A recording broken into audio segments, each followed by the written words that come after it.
মাগুরার আলোচিত শিশু আসিয়া ধর্ষণ এবং হত্যা মামলার প্রধান আসামি হিটু শেখের ডেথ রেফারেন্স নথি হাইকোর্টে পৌঁছেছে। বুধবার সুপ্রিম কোর্টের রেজিস্ট্রার জেনারেল কার্যালয় বিষয়টি নিশ্চিত করে, তবে দ্রুতই মামলাটি শুনানি নিতে পেপার বুক প্রস্তুতে হাইকোর্টকে কোনো নির্দেশ দেওয়া হবে কিনা সে বিষয়ে প্রধান বিচারপতি দক্ষিণ আফ্রিকা থেকে ফেরার পর সিদ্ধান্ত হবে বলে জানা গেছে। দর্শক, মাগুরার আসিয়াকে কেন্দ্র করে এখনো পর্যন্ত সারা বাংলাদেশে আলোড়ন সৃষ্টি হয়েছে। প্রিয় দর্শক, আপনারা জানেন আসিয়ার ধর্ষণকারী প্রধান আসামি হিটু শেখকে মৃত্যুদণ্ড দিয়েছিল। প্রিয় দর্শক, হিটু শেখের মৃত্যুদণ্ডের কথা শুনে হিটু শেখের মেয়ে হাইকোর্টে আপিল করার কথা বলেছিল। প্রিয় দর্শক, এখন কি আপিল করার পরে কি হিটু শেখ মুক্তি পেয়ে যাবে? এই বিষয়ে গুরুত্বপূর্ণ কিছু তথ্য থাকবে আজকের এই ভিডিওতে, তাই ভিডিওটি না টেনে শেষ পর্যন্ত দেখবেন। চ্যানেলে নতুন হয়ে থাকলে অবশ্যই চ্যানেলটিকে সাবস্ক্রাইব করে পাশে থাকা বেল আইকনটি অন করে দিন। প্রিয় দর্শক, তাহলে চলুন কথা না বাড়িয়ে আমরা দেখে আসি একে একে বিস্তারিত। মাগুরার আলোচিত শিশু আসিয়া ধর্ষণ এবং হত্যা মামলার প্রধান আসামি হিটু শেখের ডেথ রেফারেন্স নথি হাইকোর্টে পৌঁছেছে। বুধবার সুপ্রিম কোর্টের রেজিস্ট্রার জেনারেল কার্যালয় বিষয়টি নিশ্চিত করে, তবে দ্রুতই মামলাটি শুনানি নিতে পেপার বুক প্রস্তুতে হাইকোর্টকে কোনো নির্দেশ দেওয়া হবে কিনা সে বিষয়ে প্রধান বিচারপতি দক্ষিণ আফ্রিকা থেকে ফেরার পর সিদ্ধান্ত হবে বলে জানা গেছে। এর আগে গত 17 মে শিশু আসিয়া ধর্ষণ এবং হত্যা মামলার প্রধান আসামি হিটু শেখকে মৃত্যুদণ্ডে দণ্ডিত করেন মাগুরার নারী ও শিশু নির্যাতন দমন ট্রাইব্যুনালের বিচারক এম জাহিদ হাসান। এছাড়া মামলার বাকি 3 আসামিকে খালাস দেন আদালত। খালাসপ্রাপ্তরা হলেন শিশু আসিয়ার বোনের জামাতা সজীব শেখ, সজীবের ভাই রাতুল শেখ এবং তাদের মা এবং হিটু শেখের স্ত্রী রোকেয়া বেগম। এটা হচ্ছে একতরফাই বিচার হচ্ছে, একতরফাই বিচার হচ্ছে, আমাদের নিঃস্ব একদম পুরো নিঃস্ব করে চারিদিক থেকে মেরে ফেলা হচ্ছে। হিটু শেখের বিচার কার্যক্রম সম্পূর্ণই একতরফা পদ্ধতিতে হচ্ছে।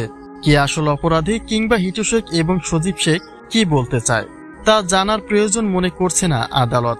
আসিয়া ঘটনাটি যেহেতু ঘটেছে, তাহলে অপরাধী যে তাদের ঘরের মধ্যে কেউ একজন তা তো নিশ্চিত, কিন্তু তার পরিবারের পাশাপাশি হামিদাও তো তাদের সাথেই ছিল। তাহলে জিজ্ঞাসাবাদের জন্য হামিদাকে কেন আইনের কাঠগড়ায় দাঁড় করানো হচ্ছে না, এমনই অভিযোগ তুলেছেন হিটু শেখের মেয়ে। একই সাথে বিচার কার্যক্রমের প্রতিও নিন্দা জানিয়েছেন তিনি। দেশের বিচার কার্যক্রম সঠিক নয় বলেই মন্তব্য তার। কিন্তু হিটু শেখ তো মেডিকেল রিপোর্ট থেকে শুরু করে সকল দিকেই অপরাধী প্রমাণিত হয়েছেন। তবুও হিটু শেখের মেয়ে কেন আইনের প্রতি অসন্তুষ্ট? কি এমন করা হয়েছে তাদের সাথে? সেই সকল বিস্তারিত জানতে সম্পূর্ণ ভিডিওটি দেখে সঙ্গেই থাকুন। হিটু শেখের মেয়ে বলেন, বাবা মা এবং ভাইদের আদালতে তোলা হলে তারাও দেখা করার উদ্দেশ্যে আদালতে যান, কিন্তু আসামিদের সাথে তাদের দেখা করতে দেওয়া হয় না। বাবা মা এরকমেরই হয়েছে যে বাবা মার সাথে একটু কথা বলবো তাও বলার সুযোগ নেই। এমনকি সাক্ষী গ্রহণের সময় আসিয়ার পরিবার ঠিকই আদালতে থাকে, কিন্তু হিটু শেখের পরিবারকে সেখানে রাখা হয় না। তাহলে যে জেরা করার সময় কোনো অনৈতিক কাজ করা হয় না তার নিশ্চয়তা কি? পাশাপাশি তিনি এটাও জানান, এই মামলাটি এখন সম্পূর্ণই রাজনৈতিকভাবে হচ্ছে, যে কারণে তাদের আইনজীবী তেমন কোনো উদ্যোগ নিয়ে কাজ করছে না বলে অভিযোগ তোলেন হিটু শেখের মেয়ে। আইনের উচিত দুপক্ষের উপরে সমানভাবে নজরদারি করা, কিন্তু তাদের ক্ষেত্রে সম্পূর্ণই বিপরীত কার্যক্রম করা হচ্ছে, যা অনৈতিক বলে মনে করেন এই ব্যক্তি।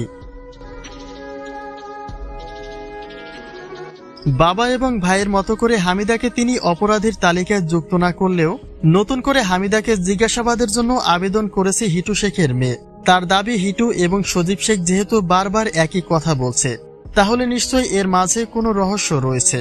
আর সেই রাতে যেহেতু হামিদাও একই বাড়িতে ছিল, তাহলে হামিদা যে একেবারে নির্দোষ তার প্রমাণ আসলে কি? সত্যিকারের প্রমাণ পেতে হলে তো দুপক্ষকেই সমানভাবে জেরা করা উচিত, কিন্তু আসিয়া ঘটনায় আইন প্রক্রিয়ায় কেন ভিন্নতা দেখা যাচ্ছে? প্রিয় দর্শক, আশা করি সম্পূর্ণ ভিডিওটি দেখে আসলেন। ভিডিওতে যে বিষয়গুলো দেখলেন, এই বিষয়ের উপর আপনার কি মতামত থাকলে অবশ্যই আপনাদের মূল্যবান মতামতগুলো কমেন্টে জানিয়ে দেবেন। এমন নিত্য নতুন আপডেটগুলো সবার আগে দেখতে হলে চ্যানেলটিকে সাবস্ক্রাইব করে রাখুন, যাতে করে সবার আগে নিত্য নতুন আপডেটগুলো দেখতে পারেন। এমনকি ভিডিওটি শেয়ার করে সকলকে দেখার সুযোগ করে দেবেন। প্রিয় দর্শক, তো আজকের মতো এখানেই শেষ করছি। আবারও দেখা হচ্ছে পরবর্তী ভিডিওতে। সেই পর্যন্ত সকলে ভালো থাকুন, সুস্থ থাকুন। আসসালামু আলাইকুম।